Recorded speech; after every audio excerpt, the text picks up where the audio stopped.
안녕하세요. 결혼을 앞두고 있던 30대 여성입니다. 결론부터 말씀드리자면 파혼했습니다. 그런데 파혼 이유가 너무 어이가 없어서 어디다 속 시원히 말도 못했습니다. 저희 부모님만 알고 계시는데 속상하신 부모님 붙들고 하소연할 것도 아니고 결국 익명의 힘을 빌려 하소연 좀 해보겠습니다. 저는 대학교를 졸업하자마자 사람들이 한 번쯤 들어봤을 법한 대기업에 들어갔습니다. 사실 부모님께선 제가 대학원에 가길 바라셨지만 제가 솔직히 공부에 크게 뜻이 있던 건 아니었거든요.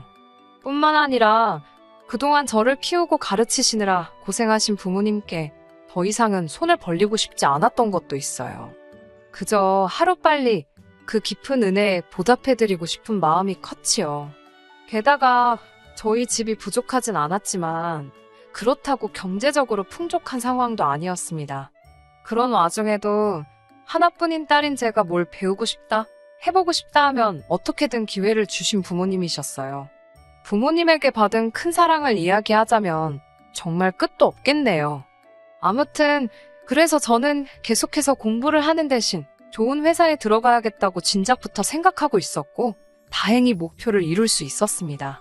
대기업에 입사를 하자마자 이후에는 열심히 회사 생활을 하다가 나이 40이 되기 전 제 사업을 차려야겠다는 새로운 목표도 세웠고요. 제 성격이 일단 뭔가 해야겠다고 마음을 먹으면 마치 경주마처럼 그것만 보고 달리거든요. 직장 생활도 다를 게 없어지요. 덕분에 친구들과의 여행, 연애 같은 건 잊고 살았던 것 같아요. 그렇게 어느덧 제 나이도 30을 목전에 두게 되었고 주변 사람들은 절 일중독이라고 불렀어요. 그러던 어느 날 평소에도 저를 챙겨주고 아껴주던 회사 선배 언니가 보다 못하겠던지 그렇게 살지 말라며 소개팅을 주선해 주었습니다. 솔직히 내키지도 않았고 당황스럽기까지 했지만 언니 마음이 고마워서 거절하지 못했달까요? 그렇게 만나게 된 사람이 바로 남자친구입니다. 이제는 파혼한 사이라 사실 남자친구라고 부르기도 어색하지만 편의상 남자친구라고 부를게요. 처음 만났을 당시 전 29살이었고 남자친구는 저보다 3살 많은 32살이었습니다. 나이 때문인지 결혼을 전제로 한 만남은 아니었지만 그렇다고 분위기가 가볍지만도 않았네요. 처음 만났을 당시 저희 둘은 비슷한 수준의 회사를 다니고 있었습니다. 하지만 남자친구는 재수했지, 군대 다녀왔지, 그리고 취업 준비를 하느라 휴학도 했지. 덕분에 나이만 많았지 오히려 저보다 졸업이 늦었고 그렇다 보니 저보다 회사 생활도 늦게 시작했더라고요. 그래서 연봉은 제가 조금 더 높았네요. 아무튼 그런 조건과 별개로 남자친구는 써글써글한 외모의 젠틀한 매너를 가지고 있었습니다. 성격도 크게 모난 구석은 없는 것 같았지요. 그래서 연애 경험이 한 번밖에 없다고 했을 때 하마터면 저한테 거짓말을 하고 있다고 오해할 뻔했네요. 사실 말하기 쑥스럽지만 저 역시 제대로 된 연애는 해본 적이 없었습니다. 한마디로 둘 다 나이만 먹었지 연애에 서툴었어요. 그래서 처음에는 별것도 아닌 일에 다투기도 했고 잡음도 있었고요. 하지만 서로 양보하고 맞춰가며 인연을 만났습니다. 그 무렵 소개팅을 주선해 주었던 선배 언니가 결혼을 하게 되었습니다. 언니 역시 저 못지않게 이력심이 많은 사람이었는데 그런 언니가 결혼을 하니까 제 마음도 왠지 싱숭생숭하더라고요. 불현듯 제 나이가 벌써 31살라는 생각을 하게 되었고 시간이 이렇게 빨리 흘렀구나. 새삼스레 주변을 둘러보니 이미 몇몇 친구들은 좋은 사람을 만나 시집을 갔고 심지어 아이까지 키우고 있는 친구들도 여럿이었습니다. 저는 왠지 모를 조급함이 들기 시작했지만 자존심 때문에 먼저 결혼 이야기를 하고 싶지는 않았어요. 그래서 처음엔 유치하지만 장난처럼 결혼에 대해서 운을 띄웠지요. 하지만 남자친구는 눈치를 못 챈 건지 아니면 의도적으로 모르는 척하는 건지 얼렁뚱땅 제 말을 별거 아닌 일처럼 치부하고 넘기기 일쑤였습니다. 결국 참다 못한 제가 남자친구에게 확실히 방향을 정해달라고 했어요. 저와 결혼을 생각하고 있는 건지 그게 아니라면 놔달라고요. 그제서야 남자친구는 기다리게 해서 미안하다며 저에게 프로포즈를 해왔습니다. 그렇게 결혼 준비가 하나씩 시작되었어요. 전에는 남자친구라는 사람에 대해서만 알았지만 결혼을 하자고 마음을 먹으니 남자친구의 가족은 어떤 사람들인지, 남자친구는 어떤 가정에서 자랐는지 궁금한 것도 확인해야 할 것도 많더라고요. 서울에서 태어나 지금까지 부모님과 떨어져 본 적 없는 저와 달리 남자친구는 혼자 15년째 자취를 하고 있어요. 한편 남자친구의 부모님께선 차로 1시간 반 정도 떨어진 곳에서 살고 계셨는데 그 근처에서 반찬 가게를 운영하신다 들었지요. 장사가 어느 정도 되었는지는 잘 모르겠네요. 결혼 이야기가 나오기 전에는 그런 이야기까지 궁금하지 않았던 게 사실이고, 결혼 이야기가 나온 후에는 괜히 제가 돈 때문에 물어보는 것처럼 보일까봐. 돈 이야기가 나왔으니 말이지만 결혼 이야기가 오가면서 시쳇말로 서로 주머니 사정도 오픈을 했어요. 저는 당시 모아둔 돈이 7천 정도 있었고 남자친구는 3천이 있었습니다. 그리고 남자친구는 할부가 끝나지 않은 차를 한 대 소유하고 있었고요. 저와 만나기 전 주변 친구들이 자동차는 좋은 거 타야 된다고 꼬셔서 얼떨결에 외제차를 뽑았다고 하더라고요. 그래서 한 달에 차값으로만 나가는 돈이 100만 원 가까이 되었습니다. 이 부분에 있어서는 솔직히 너무 이해도 안 되었고 마음에 들지 않았지만 저와 알기도 전에 있었던 일이니 제가 남자친구를 탓할 만한 상황이 못 되었네요. 남자친구는 어머님 아버님과도 좋은 관계를 유지하고 있었습니다. 남자친구도 저와 마찬가지로 외동이라 그런지 남자친구에 대한 어머님의 정성이 대단하셨지요. 게다가 덜어져 살아서인지 어머님께선 한 달에 한 번 내지 2번은 꼭 남자친구 자취방에 찾아오신다 들었습니다. 국이며 반찬이며 챙겨오셔서는 청소까지 구석구석 싹 해주고 가시신다고요. 사실 그 이야기를 들은 이후로는 남자친구 자취방에는 아예 출입을 하지 않았습니다. 저희 부모님 세대만 하더라도 남녀가 서로 집에 드나드는 거에 대해서 불편해하시는 분들이 많잖아요. 괜히 저에 대해서 색안경을 끼실까봐 나름대로 행동에 신경을 많이 썼습니다. 하지만 제가 아는 건 이 정도가 전부였고 실제로 어머님 아버님을 직접 뵌 적도 없고 대화를 나눠본 적도 없었어요. 그래서 어머님 아버님과 식사 자리를 갖게 되었습니다. 지금도 다시 생각만 해도 구역질이 올라오네요. 어쨌든 처음으로 인사를 드리러 가는 자리였기에 뭘 사갈까 고민을 많이 했어요. 그러다 미리 주문해야만 먹을 수 있다는 케이크를 사가게 되었습니다.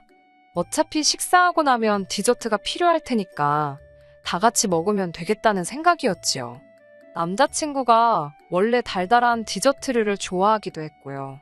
그렇게 남자친구 집에 도착하니 어머님께서 드디어 만나본다며 너무 다정하고 따뜻하게 저를 반겨주셨습니다. 사실 시집살이라던가 고부 갈등에 대해 안 좋은 이야기를 많이 들어서 긴장을 꽤나 한 상태였거든요. 하지만 어머님의 환영 덕분에 제 마음속 걱정이 눈 녹듯 사라지는 것 같았네요. 그렇게 집 안으로 들어선 뒤 케이크를 어디다 둘까 하다가 조심스레 냉장고를 열었습니다. 그러자 순간 알 수 없는 악취를 맡게 되었어요. 전 솔직히 앞서가던 남자친구가 방구라도 낀 건가 싶었지요. 하지만 냉장고 속을 보니 그 이유를 알만했지요. 반찬들은 뚜껑도 없이 들어가 있질 않나. 언뜻 보기에도 상한 과일들도 보이고. 그때 어머님께서 저더러 상차림을 좀 도와달라 하셨습니다. 제가 냉장고 문을 닫으니 그걸 왜 닫냐며 고기 반찬들 좀 식탁에 올려놓으라고 하시는 거예요. 당황스러웠지만 일단은 시키는 대로 했지요. 그러다 고사리나물을 꺼냈는데 그 위에 하얗게 눈꽃마냥 곰팡이가 폈더라고요. 제가 어머님께 이건 버려야 할 것 같다고 보여드리니 이건 덜어내면 된다며 이 고사리가 시골 어디서 누가 보내준 귀한 거라며 이따 저도 좀 챙겨주신다고 하셨습니다. 저는 일단 떨떠름한 표정으로 표정이 어땠을지 모르겠네요. 아무튼 감사하다고 말씀드렸지요. 어머님께선 하나밖에 없는 아들이 며느리감을 데려온다고 해서 너무 좋으셨다며 갈비찜도 하고 전도 하셨다고 그러더라고요. 제가 뭐라고 이렇게까지 하셨나 싶어서 너무 감사했어요. 어머님은 이제 거의 다 되었다며 저더러 거실에 가서 남자친구랑 같이 앉아있으라고 하셨습니다. 제가 좀 더 도와드리겠다고 했지만 괜찮다고 하시더라고요. 그리고 비로소 긴장이 좀 풀리면서 남자친구의 집을 둘러보게 되었습니다. 남자친구의 집 구조가 특이해서 들어오자마자 부엌이었고 부엌을 가로질러야 거실에 갈 수 있었거든요. 거실은 이렇게 표현해도 될지 모르겠습니다만 한마디로 정신이 하나도 없었습니다. 일단 크고 작은 화분들이 한쪽 벽을 가득 채울 만큼 늘어져 있었는데 문제는 대부분이 죽어 있었다는 거지요. 누렇게 뜨고 마른 잎들이 간신히 매달려 있는 화초들이 즐비했습니다. 게다가 초록빛 곰팡이가 잔뜩 끼어있는 대형 어항도 볼만하더군요. 당연히 그 안에는 물고기도 없었지요. 아무튼 한번 그런 것들이 눈에 들어오기 시작하니까 저도 모르게 자꾸 다른 것들도 관찰 아닌 관찰을 하게 되더라고요. 곧이어 때가 탄 건지 색이 바랜 건지 알 수 없는 커튼이 눈에 들어왔고 그제서야 저는 제가 끌어안고 있던 쿠션을 보게 되었습니다. 하마터면 소리를 지를 뻔했어요. 이건 마른 핏자국인지 아니면 오래된 커피 자국인지 알 수 없는 진한 갈색의 얼룩이 듬성듬성 있었으니까요. 남자친구가 놀란 저를 보더니 대수롭지 않다는 듯 자기 거랑 바꿔줄 거냐입니다. 제가 괜찮다 하니까 뒤집어서 안고 있으라고 했던 것도 같아요. 갑자기 괜히 몸이 근지럽고 솔직히 찝찝하더라고요. 그래서 손이라도 씻고 올까 싶어 화장실로 향했습니다. 화장실은 제가 온다고 치우기라도 하셨는지 거실에 비하면 양반이었습니다. 하지만 손을 씻고 물기를 수건에 닦으려는 순간 거의 토할 뻔했네요. 걸려있는 수건에서 걸레 냄새가 났으니까요. 제가 절대로 비위가 약한 사람이 아닙니다. 웬만한 대화 주제로도 끄떡없는 사람이거든요. 결국 저는 대충 손을 털고 나왔습니다. 인사드리는 날이라고 백화점 고급 브랜드에서 연분홍 투피스까지 사입고 온 제 자신이 우스울 지경이었네요. 아무튼 그렇게 거의 소파에 엉덩이를 걸치듯 앉아 있었습니다. 어머님이 쉬라고 해서 앉아있던 거지만 왠지 가시방석처럼 편하진 않았어요. 아버님은 저더러 똥 마려운 강아지 마냥 왜 그러냐고 농담을 던지셨지만 그런 농담이 당황스럽고 재밌지도 않았던 전 어정쩡하게 웃어 보였지요. 어느덧 어머님께서 식사 준비가 다 되었다 하셨고 그렇게 저를 포함한 모두가 식탁에 둘러앉았습니다. 집의 상태와 달리 모든 음식은 정갈하게 담겨져 있었고 냄새도 좋았어요. 반찬 가게를 하신다더니 역시 솜씨가 좋으신가 보다고 속으로 생각했지요. 하지만 그런 생각도 잠시. 저는 어머님의 행동에 다시 한번 크게 놀라고 말았습니다. 어머님께선 국이 간이 잘 됐나 혼잣말처럼 말씀하시더니 수저로 간을 보시더라고요. 좀 싱겁다 하시더니 맛소금을 어머님 입에 넣으셨던 수저에 덜어서 그대로 국이 들어있는 냄비로 직행이었습니다.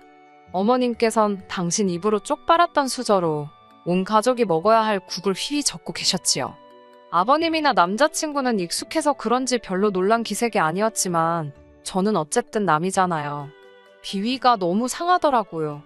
하지만 저도 남자친구와 결혼을 하고 싶어서 인사를 드리러 온 입장인데 정색을 할 수도 없고 그렇다고 어머님께 뭐라 할 수도 없어서 그냥 아무 말도 못했습니다.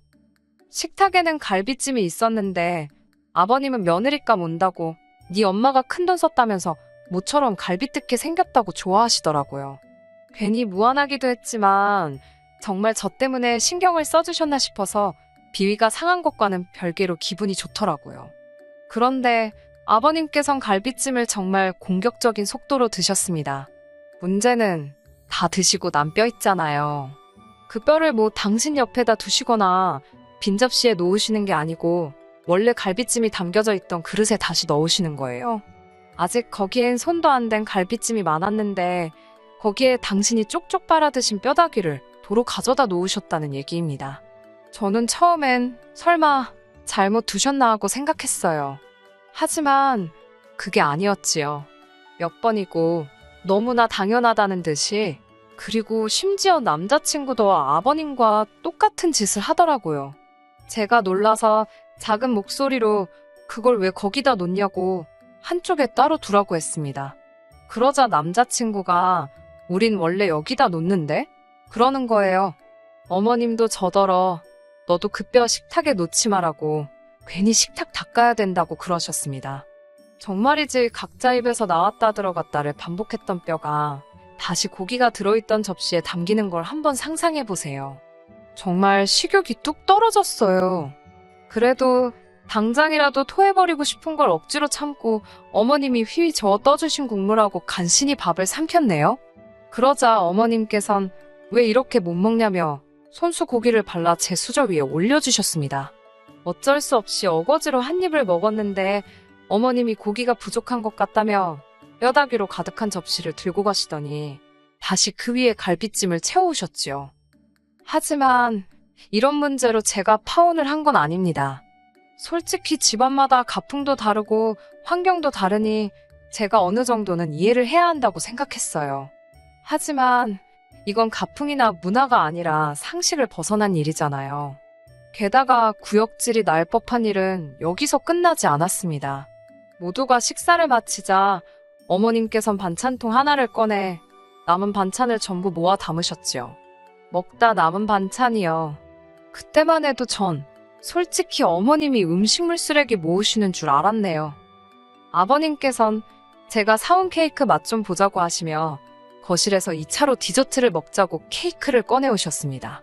제가 부엌에 접시를 가지러 가려니까 어머님께서 접시를 못하러 쓰냐고 설거지거리만 늘어난다며 대충 먹자고 하셨어요.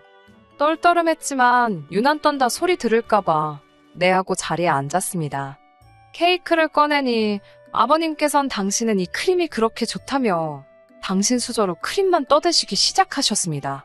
문제는 잘라서 당신이 드실 부분만 건드시는 게 아니라 케이크 한 판을 다 그렇게 훑어드시는 게 아니겠어요?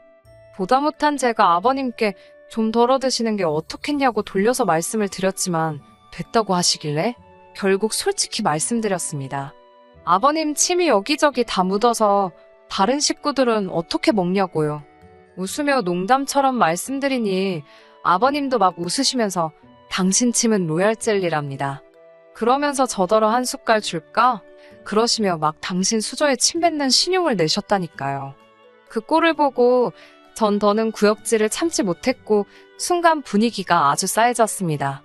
결국 제가 죄송하다고 먼저 가보겠다며 자리를 일어섰는데 어머님이 아까 남은 반찬을 쌌던 반찬통을 제 손에 들려주시며 집에 가져가서 고추장 넣고 비벼 먹으랍니다. 저는 어이가 없어서 됐다고 말씀드리고 그대로 집을 나왔네요. 밖에 나와 찬바람을 쐬니 속이 좀 가라앉는 것 같기도 했고 이제 슬슬 큰 길로 나가 택시를 잡으려고 했는데 남자친구가 뒤따라 나왔더라고요. 손엔 그 짬밥통을 챙겨 들고 말이지요. 전 남자친구가 제가 걱정이 돼서 나온 줄 알고 괜찮다고 했는데 자세히 보니 남자친구 표정이 울그락불그락 장난이 아니었습니다. 저더러 지금 이게 무슨 행동이냐고 다짜고짜 소리를 지르길래 저도 황당해서 아니 오빠야말로 왜 소리를 지르냐고 받아쳤어요. 그러자 남자친구는 누가 됐건 자기 부모님한테 무례한 건 못 참는답니다. 어이가 없어서 내가 무례하긴 뭘 무례했냐고 솔직히 너무 비위생적이고 비상식적이라 참다 못 참고 뛰어나온 건데 오빠 눈엔 저게 정상으로 보이냐고 물었습니다. 그러자 남자친구가 한다는 말이 한 집안 식구들끼리 뭐가 비위생적이냐며 아주 악다구니를 쓰더라고요.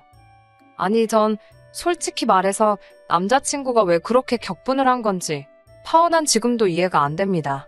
차라리 남자친구가 자기 부모님이 절 너무 편하게 생각하셔서 실수를 하신 것 같다 미안하다라고 말했으면 저도 내가 좀 더 참았어야 하는데 어른들이 민망하진 않으셨을지 걱정이다는 식으로 대화가 마무리되지 않았을까 싶거든요.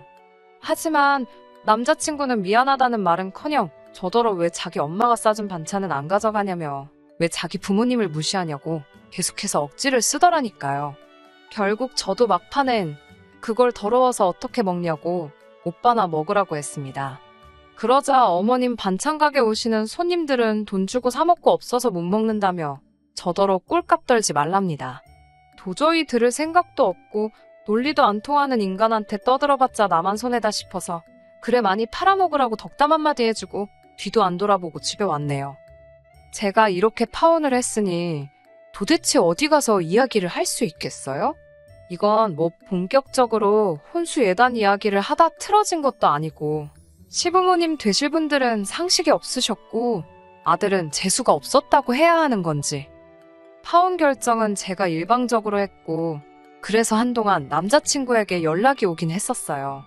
일평생 그렇게 살아오신 어른들을 바꾸려 들지 말라나 옛날에는 다 그렇게 손으로 나눠 먹고 했어도 그게 정이다 생각하고 살았다나 자기 부모님은 정이 많은 분들이라 그렇다나 별의별 개소리를 다 하던데 그냥 깔끔하게 무시했더니 이제 연락은 없네요. 솔직히 제 인연이 아까워 미치겠습니다. 그렇다고 원망만 하며 시간을 보내기엔 제 인생이 아까워서 오늘 이렇게 마지막으로 털어놓고 더는 기억하지 않으려고 합니다. 똥 밟은 셈 치려고요. 끝까지 들어주셔서 감사합니다. 오늘의 사연은 여기까지입니다. 구독과 좋아요, 알람 설정 부탁드리고 더 좋은 사연으로 다시 찾아뵙겠습니다. 감사합니다.